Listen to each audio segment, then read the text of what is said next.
today about, well, I've named my presentation, Why Education for Global Citizenship is the Answer. And I'm doing this based on my research over the last couple of decades because I have just a short period of time to speak with you. I thought I would put up some of the questions and some of the concerns that are often raised when I talk about this topic. But before I begin, I would like to acknowledge the traditional owners of the lands from which I am presenting today.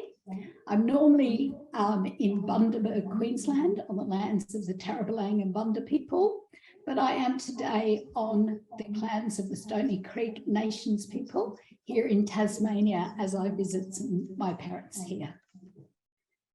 I want to start with this slide, which I call A Rose by Any Other Name, because some people might know global citizenship education. Some people might have heard of global competence, education for sustainable development, 21st century skills, depending which country you come from. I know certainly some of my PhD students from Indonesia are working with the 4 Cs, and other people do pedagogies, which is talking about the 6 Cs. I mention this because sometimes as academics, we have conversations around the different focuses of these names. Global competence is sometimes seen as the types of skills that Andrew was just talking about, is very much what employers are looking for. Whereas global citizenship is the language of UNESCO and is often a bit more about social justice and equity. But what's more important, we've found with our research in schools and in universities, is not so much debating and losing time debating the terms used. It's more important to make sure that within your context, you have a common language. Now, your context might be a school, it might be a university, it might be a workplace, but there is really important work going on in this field. And sometimes because the terminology is different, people don't recognize that work. So think within your context, what's the term that we use so that we can all get on the same page and acknowledge and celebrate and see where we need to work further. Whichever terminology you use, and this is based on, as I say, my research in the field that I've been keeping track across research, across policy, and across curricula, internationally and here in Australia. This is what we're talking about when we are talking about global citizenship, global competence, education for sustainable development. We are talking, and it links beautifully to your work there, Andrew, and thank you for leading into what we're saying here, because it's that idea that we are both in a local and global context. As Andrew explained, we are not just working in our own little world anymore. We are working internationally across countries.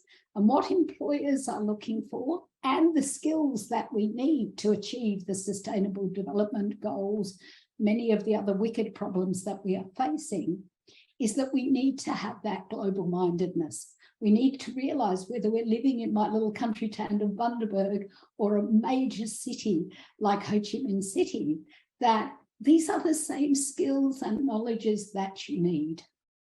I won't spend a lot of time on this because Andrew has explained them very clearly. We need those cognitive skills of being critical and creative and being able to analyze and problem solve.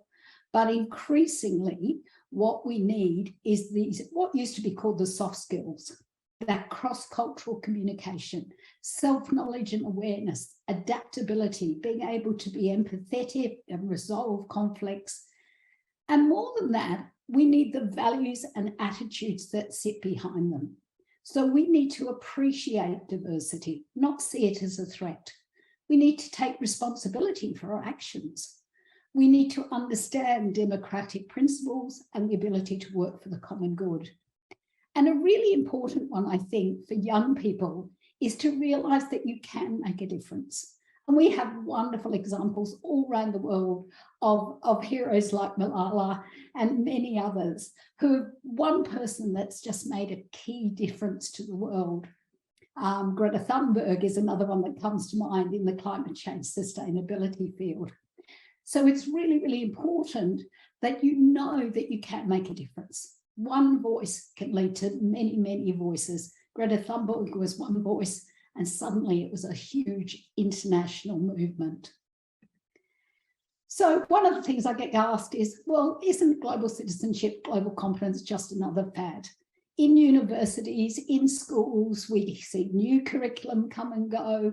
We see new programs come and go. Isn't this just another one?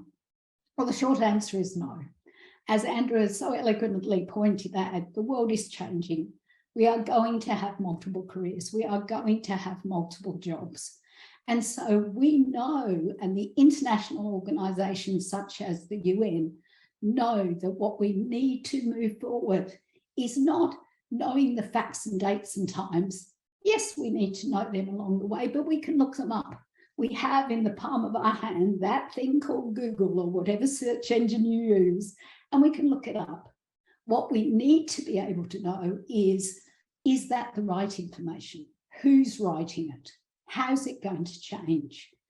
And that is what the UN and the Organization for Economic Cooperation and Development, the OECD, is recognizing as well.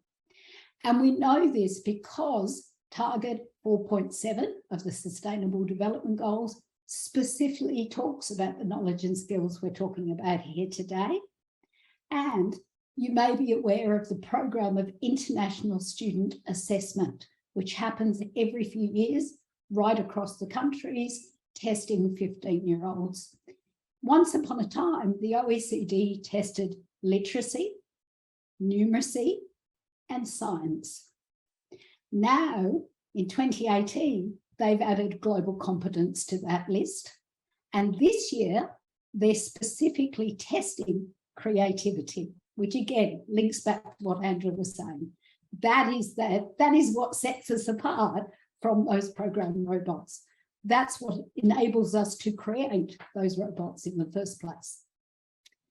Now, I often get from teachers, whether they're teachers in schools or teachers in universities, I go, oh, but I've also got to teach the curriculum. You know, now you want me to do this global citizenship, global competence stuff as well. The message we really like to get across, and what I put there is just the Australian example, is that this is not something different. This is not another program. It is not another curriculum. It is actually a mindset or a perspective or a way that we go about education, the way we go about training, the way we go about developing our own skills. And here's the Australian example. We have the national goals for schooling. The first goal is around equity and excellence. You'll hear the same echoes of SDG 4, and active and informed members of their local and global community. We've got a three-dimensional curriculum that lists 7 general capabilities like critical and creative thinking and intercultural understanding.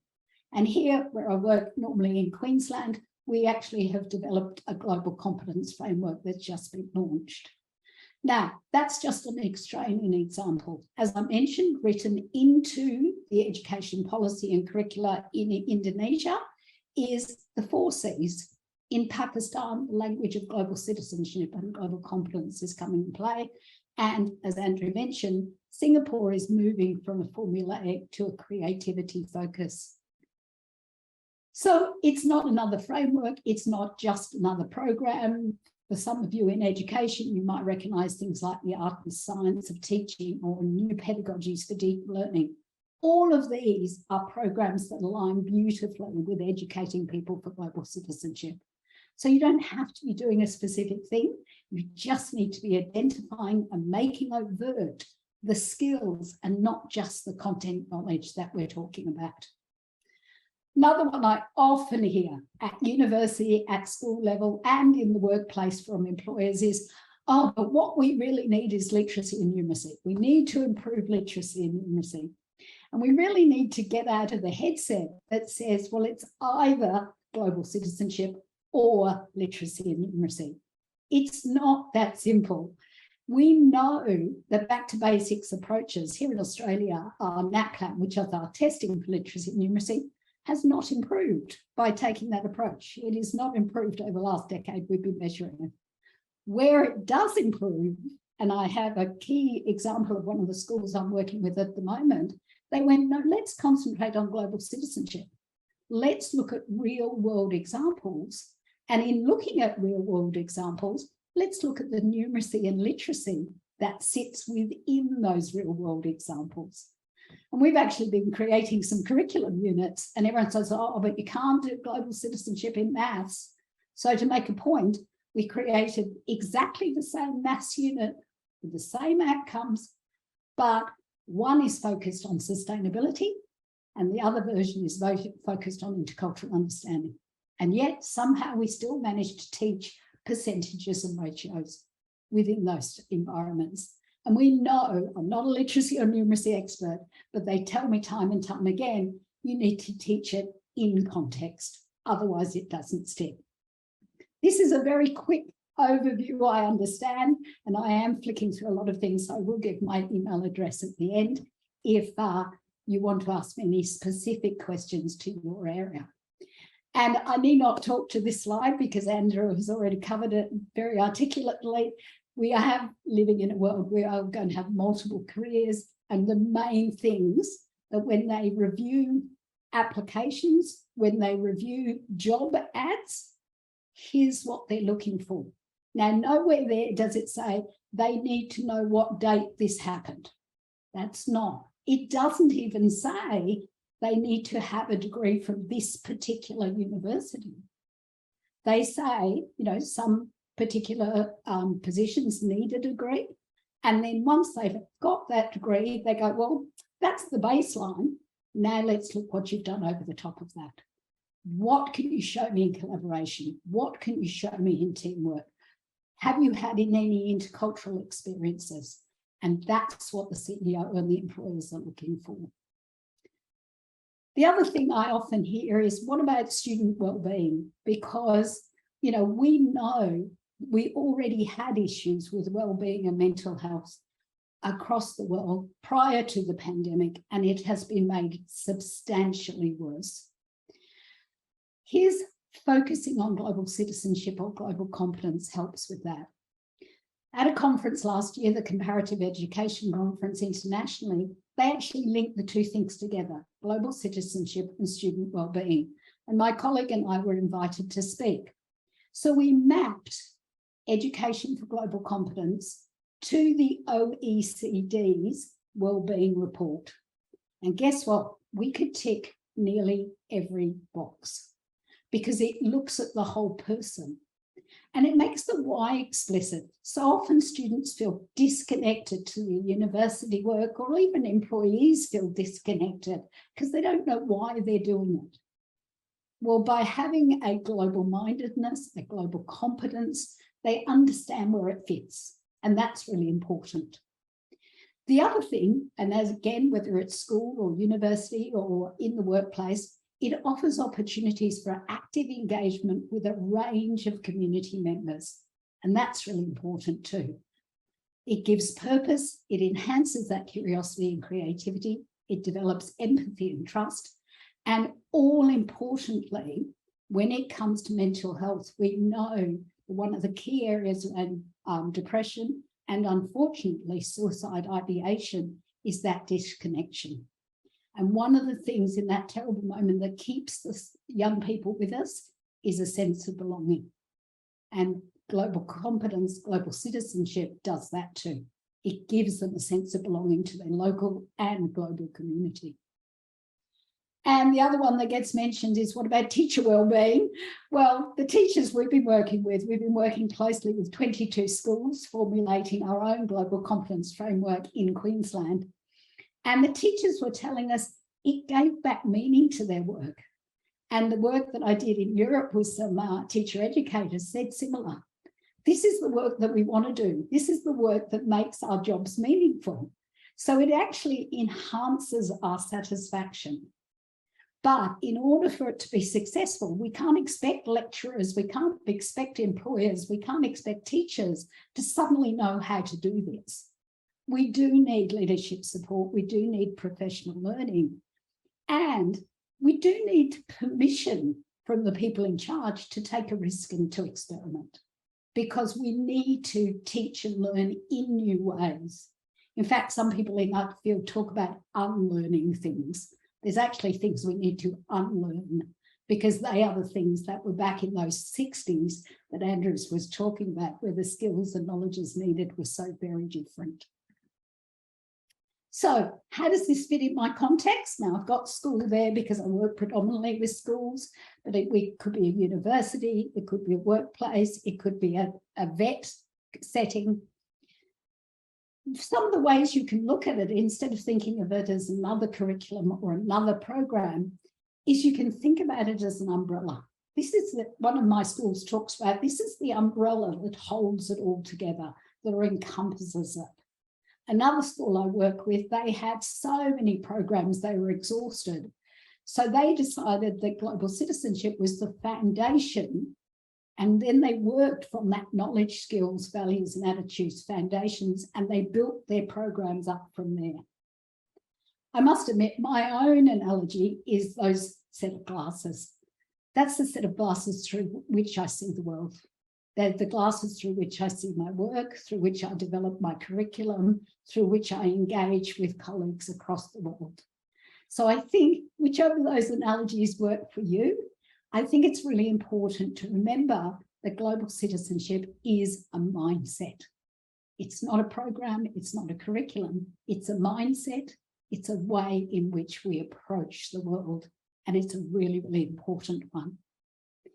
That's a very quick overview, but there is my contact detail. As you can imagine, working in this field for all these years, I have 101 references that I could provide you. But in our short time together, thank you for listening, and open to any questions if we have time to do so.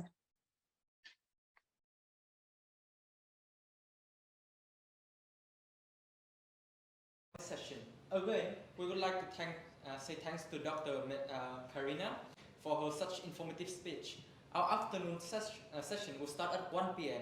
Thank you for attending, and please have some break. We have prepared lunch for all of our guests in the hallway at the inquiry room. Please follow our guest coordinators to get to the dining room. Thank you. Okay. Thank you, Doctor. Thank you. See you. Thanks, Andrew.